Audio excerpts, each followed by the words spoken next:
Pemirsa, informasi pertama datang dari Oku Timur. Setelah melalui proses panjang, Bawaslu Kabupaten Oku Timur melantik 68 Panwascam se-Kabupaten Oku Timur untuk melakukan pengawasan pemilu dan Pilkada 2024 mendatang.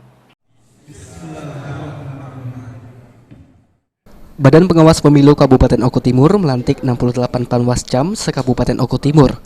Pelantikan ini, Panwascam ini sendiri untuk mendukung pelaksanaan pemilu dan juga Pilkada tahun 2024 mendatang. Seluruh Panwascam yang dilantik ini telah melalui proses tes yang cukup panjang.